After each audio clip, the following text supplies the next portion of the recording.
Hey, welcome back, everyone, to the Level Up podcast. I'm your co host, Brendan Payne. And today I wanted to talk with you about a process that we all go through when we're taking a little bit of time off. Right now, obviously, we're in the holiday season, and I would expect that most of you are taking a little bit more time away from your business, which is great, than you would be at different times of the year. And although we're talking or referencing, the holidays right now and transitioning into a new year, this process is something that is worth considering.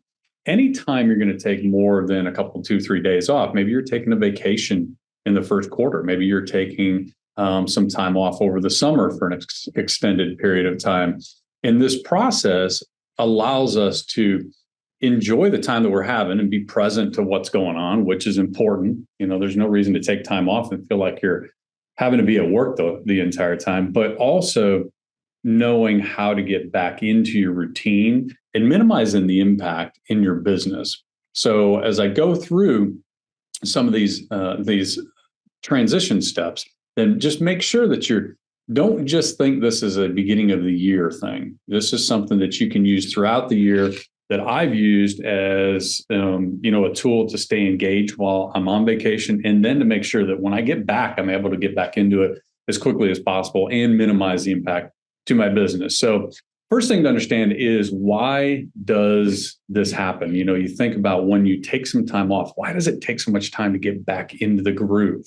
And there's a couple of reasons. One is, obviously, when we leave what we do on a daily basis, that creates a gap in our business as real estate professionals.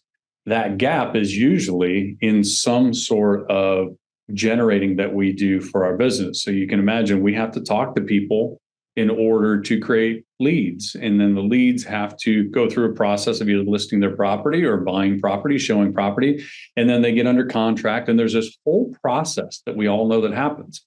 Well, when we insert little gaps of time in there where we aren't doing some of those activities, then they don't show up right now.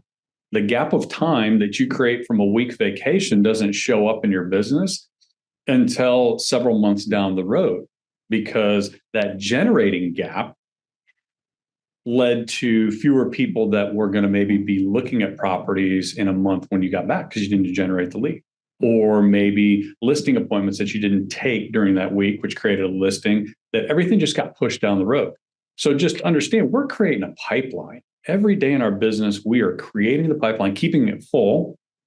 And so when we take some time off, then we create a little gap, a little bubble in that pipeline, if you will, and it shows up down the road. The other thing that's happening is, mentally, it's easy to check out of this, this game of real estate, because it requires us to be in the game when we're working so much that usually when we get that opportunity to take a little time off, we're like, very easy to do. Let me step away from this and just ignore everything. And even if we're still kind of going through the motions, it feels different, because if you're on vacation, your time off with your family and stuff like that, then the things that you're doing, you're probably not doing to the level that you are when you are in the thick of it. Okay. So we have to recognize two things happen. We create a gap in the production or in the generating that we're doing, and also mentally, we're kind of checked out, which that's part of the goal of a vacation. So it's not bad, but we need to know how to counteract it and how to minimize the impact. So let's talk about, how do we stay engaged at some level during our time off? Really, really critically important. And this does not mean go work during your whole vacation. That's not what I'm saying. That's completely opposite of what you want to be doing. But let's see if there's some ways that we can stay engaged. Number one would be, if you are, over the next week or two during the holiday season, it's a good idea to maybe send out some automated workflows. If you've got the ability to do that, send out some automated processes, a couple texts, a couple emails to people that are appropriate. And at this time of the year, make sure that it's not asking for business. This is a time where your communication with people can be so impactful, past clients, centers of influence, even people that are in your lead follow-up for the next month or so. Just a nice note, recognizing that it's a great time of year and you want to stay in touch without asking for business, can be really, really special to them. Okay. That's the key part, is we're not asking for business. The people that are responding, we want to keep them kind of set aside because they engaged with us. And in January and February, the next 60 days, then there will be a time where we can re-engage with them and maybe find out, okay, are you doing anything? Or that's that question that comes up, that we can find out if there's a way that we can help them. But right now, we just want to let them know we're here as a resource. The second thing you can do is go through and stay engaged with the people that you know you're going to have good conversations with. So that could be your centers of influence, past clients. There's no reason you couldn't make a couple of calls over the next week or two just to stay in the real estate conversation. Doesn't mean you're going to probably turn around and be, making prospecting calls if you're off. If you are, that's great. But these calls for your centers of influence and past clients are just going to be a checking in with them. Hey, just wanted to reach out to you and let you know you're important to me. And I appreciate you as a past client. I appreciate you as somebody that, is a great friend, something like that. But it's going to bring up that question. They're probably going to ask, hey, how are things going? So it keeps you in the conversation. And they're good conversations. They're not things where you're going to feel like, man, I'm wasting my time on these. You're making an investment in those people that are in your circle. Okay. And then the next one, in terms of staying engaged, huge, just answer your phone. Over the next couple of months, for sure over the next few weeks, as the holidays approach, then you want to make sure that when that phone rings, if you are available and you're not in the middle of something, but you're not doing anything else, answer the phone. There's going to be so many people right now that are going to be motivated to do something. Maybe they're ready to write a contract. Maybe they're getting ready to list their property, and they're calling and they're getting people that are letting the phone go to voicemail, and they're actually not even returning voicemails. So when you pick up the phone, if you don't have anything else going on, there's a good chance you may actually get come list me business, or, the buyers that are ready to go and do something right now, because this is the time of the year where so many people don't. Okay. Now, once we get back into it, just taking some time and you're recharged, you're going to show back up. How do we get back into it and minimize the downtime? Because when we show up back to work, we want to make sure that we minimize the downtime between showing up and actually being in business. And this is what happens a lot of times. You show up, but it takes a couple of weeks to get back in the groove. So how do we minimize that time? And again, we're talking about the holidays right now, but this is appropriate at any point during the year when you take a little extended time off. Understand when you take that time that we're exchanging that. Like when you create that gap in your production, in your pipeline, we're exchanging that for something. Okay. When we get back into our routine and we just start doing what we've always done, there's going to be a little bit of a lossage there, because we exchange. Let's say you take a week off.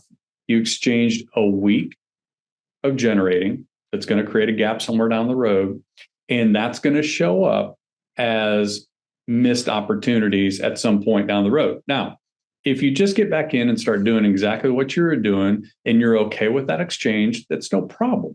If you want to minimize that impact and you don't want it to show up as lost revenue, then you have to really double down. You have to make up some of what you missed in that time that you're off. And what's that mean? Just means you have to increase the urgency and the amount of people that you are talking to when you get back in. Okay, so you take some time off. When you show back up, you've got to quickly get back into it. And a lot of times that means increasing the goal of the amount of people that you're going to talk to, and increasing the urgency in hitting that goal and having the conversations and making sure that you're engaged in every conversation, so that you can really make up that time that you had off with more quality conversations when you start back into it. Also, once you start back in, you want to make sure that you've got a 30-day schedule created, because the one thing that's amazing is how quickly we can get out of our routine in this business and get into the one that's actually causing those little gaps in our production. in the little gaps in the pipeline. So when we get back, we want to make sure that first 30 days after we get back is laid out. What's the schedule look like? What's the generating time look like? What's the follow-up time look like? And if you get through that first 2 weeks, first 2-3 weeks of the 30 days, you're going to be back on track and most likely made up for that time that you took off and more. The beginning of the year is really, really important this happens, because if you think you come back in the first week of January, but then it takes you a couple of weeks to get, up and moving and get back into your routine. Now it's February 1st. You lost all of January. And if you think about most of the stuff that we do in a year, it's got to be under contract by middle of November to close out by the end of the year. We're really working on a 10-month year if you take too long to get back up and running at the beginning of January. Okay. So really important, create that 30-day schedule, stick to it for the 30 days, and it will help you make up some of that lost time, which was actually an investment in, other parts of your life, which is great. And the last part I want to cover is when you get back, or even before you get back, then one of the things that you can do is reconnect to why you're excited about what's coming up. Like, you have to connect the dots between, if I'm able to get back in and start doing what I need to do quickly, then it's going to create this, which is your income and your production. And then I'm going to be able to do these things, have these things, all that stuff. And why is that important? Okay. So it's reconnecting with why you're doing this. One of the things that is so important about taking the time off is sometimes we just need to regenerate that excitement. Sometimes we need to, revisit why we're doing all this. And a lot of times that time off is spent with the people that we're doing the things for. That's our vacations. That's our time with family and friends and stuff like that. And so when we get back into it, then we still need to have that connection to why am I doing this, and connect the dots between what I do every day is important because it creates this, and that's important because that's part of why I'm doing this every single day. So if you can focus on those steps over the time that you've got off in the next couple of weeks, it's going to help you enjoy the time that you got, but more importantly, once you get back to it, you're going to minimize the downtime and the impact that it has on your business. So I hope you all have a great holiday season. And from myself and Greg, we wish you the best and a great, prosperous 2023. And if we can do anything for you, make sure and let us know. And please give us your feedback on these Level Up podcasts. Let us know what other topics you want us to cover, and subscribe and review. And we'll see you all soon. Thanks so much.